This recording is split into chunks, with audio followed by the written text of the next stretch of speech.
नमस्कार. मी आज तुम्हाला एका नव्या महबूब शेखची कहाणी सांगणार आहे. आता महबूब शेख म्हटलं की तुम्ही थेट बीड जिल्ह्यातल्या महबूब शेखकडे जाऊ नका.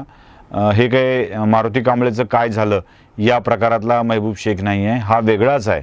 हा आपला मुन्नाभाई MBBS वाला महबूब शेख आहे. महबूब शेख नांदेड जिल्ह्यातलं पीरगव्हाण नावाचं एक गाव आणि या पीरगव्हाण गावामध्ये राहणारा हा एक साधारण तरुण.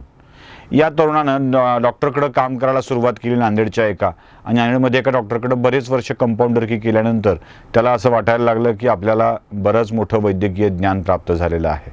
कदाचित त्याला कारण आपले विश्वप्रवक्ते संजयजी राऊत असू शकतील, कारण त्यांनी सांगितलं होतं की डॉक्टरला काय कळतं, कंपाऊंडरला जास्त कळतं. म्हणजे कंपाऊंडरकडूनच बहुतेक संजय राऊत औषध घेत असावीत.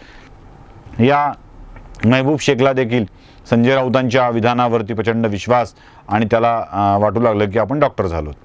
आता बहुतेक झोलाछाप डॉक्टर किंवा बोगस डॉक्टर, बंगाली डॉक्टर जे करत असतात ते यानं केलं, आपलं गाव सोडलं आणि गाव सोडून आपला दवाखाना थाटायचं ठरवलं. आता जरा गडबड आहे ना इथे, म्हणजे इथे खरी गडबड आहे. जनरली झोलाछाप डॉक्टर हे एखादं शटरमध्ये आपला दवाखाना टाकून चालत असतात, पण या बहाद्दारानं दवाखाना नाही टाकला, यानं चक्क हॉस्पिटल टाकलं. आता पुणे तिथे काय उणे म्हणतात, यानं पुणे जिल्ह्यातल्या एका मोठ्या पुणेजवळच्या शहरामध्येच चक्क आपलं हॉस्पिटल टाकून मौर्या हॉस्पिटल नावाने हॉस्पिटल टाकलं आणि उपचाराला सुरुवात केली. थोडकं नाही, तब्बल 22 खाटांचं हे हॉस्पिटल. आता महबूब शेख हे त्यांनी महबूब शेख या नावावर लोक आक्षेप घेतील म्हणून त्यांनी महेश पाटील असं नवं नाव धारण केलं आणि कंपाऊंडर महबूब शेखचा डॉक्टर महेश पाटील झाला. आता इथपर्यंत ही कहाणी सगळी ठीक होती. वर्ष, 1.5 वर्ष, 2 वर्ष या महबूबचं हॉस्पिटल खूप उत्तम पद्धतीनं चालू लागलं. लोकांचाही विश्वास बसू लागला, लोकही येऊ लागले. मला एक कळत नाही, अशा झोलाछाप डॉक्टरांवर लोकांचा विश्वास पटकन बसतो कसा? चला ठीक आहे, हरकत नाही. पण या कंपाऊंडर महोदयांनी डॉक्टरचं रूप धारण केलं आणि आपलं हॉस्पिटल सुरू केलं. पुढे कोरोनाचा कहार आला आणि या कोरोनाच्या कहारात डॉक्टर महेश पाटील उर्फ महबूब शेख यांनी चक्क कोविड केअर सेंटरच उभा केलं. आता अनेकांच्या वरती कोविड केअर सेंटरमध्ये या डॉक्टर महेश पाटील उर्फ महबूब शेख यांनी उपचार केले. अर्थात असे डॉक्टर खूप उपचार करत असताना पैसे देखील खूप घेत असतात, कारण आव आणायचा असतो ना मोठा. म्हणजे जे जास्त कधीच त्याच्यावर निष्ठा नसतात, तो निष्ठा असणारा माणूसच जास्त आव आणत असतो. त्यामुळे अशी बोगस माणसं जास्त आव आणत असतात आणि यांनी आपलं मस्तपैकी आव आणून अव्वाच्या सव्वा पैसे उकळत लोकांच्याकडून पैसे उकळायला सुरुवात केली. पण कधी अतिरेक होतो म्हणतात. याच उकळाउकळीमध्ये अनेकांचं लक्ष डॉक्टर महेश पाटील यांच्यावरती गेलं. चौकशा सुरू झाल्या, तपासणी सुरू झाल्या आणि बिंग फुटलं. डॉक्टर महेश पाटील नावाचा व्यक्तीच अस्तित्वात नाही हे लक्षात आलं. अटक झाली. अटक झाल्यावर कळलं की महेश पाटील हे महबूब शेख आहेत. आता या महबूब शेखनी महेश पाटलांचं नाव धारण करून काय करामती केल्यात ते सगळं समोर येणार आहे. चला ठीक आहे. एक महबूब बोगस डॉक्टरकी करण्यामध्ये उघड झाला. आपल्याकडं हा प्रकार तर सातत्यानं होतो आहे.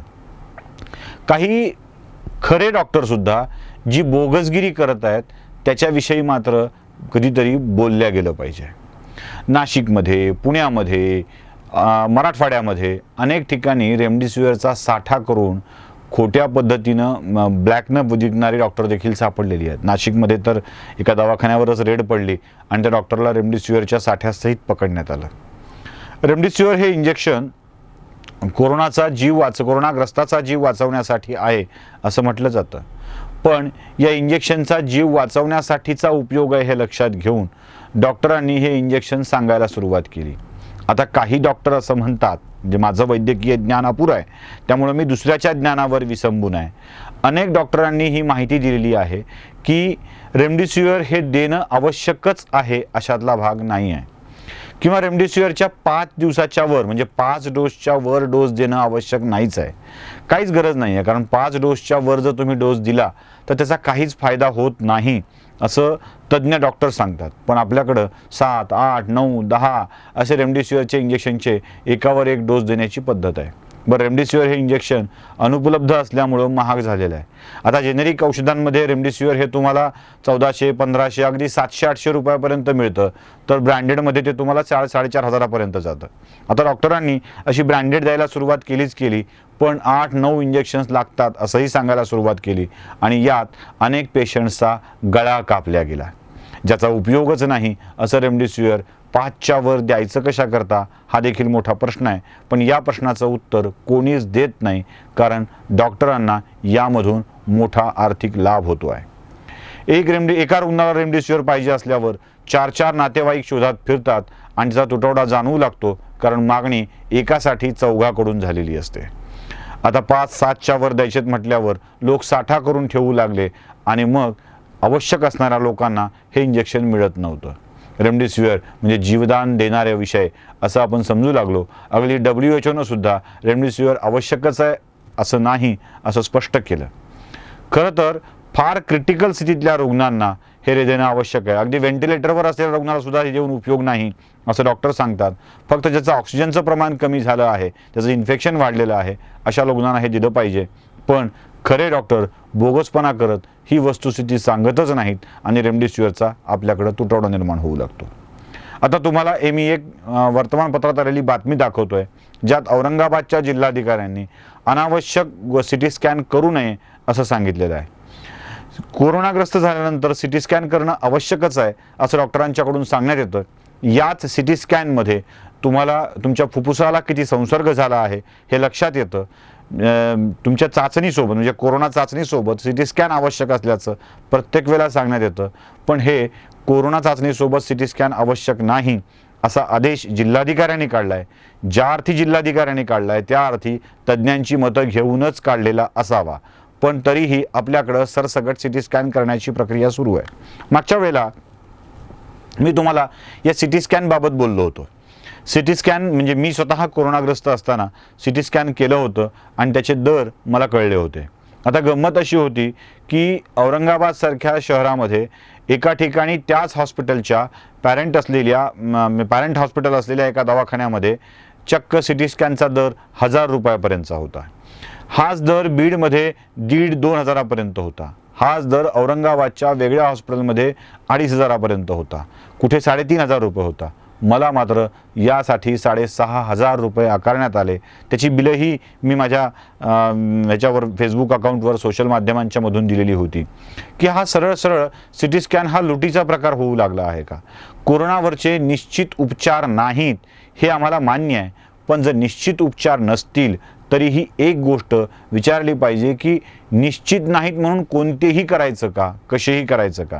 सिटी स्कॅन कोणत्या स्थितीमध्ये आवश्यक आहे, त्याचा दर काय आहे, रेमडेसिवीर कोणत्या स्थितीमध्ये आणि किती आवश्यक आहेत, त्याचे दर काय आहेत, याबाबतचं स्पष्टीकरण आपल्याकडं होतच नाही आहे.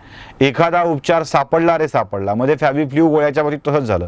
फॅबिफ्ल्यूच्या सगळ्या गोळ्या सगळ्यांना वाटप करण्यात आल्या, फॅबिफ्ल्यू सुद्धा कमी पडू लागल्या, लोकांनी घरात फॅबिफ्ल्यूचा साठा करून ठेवला.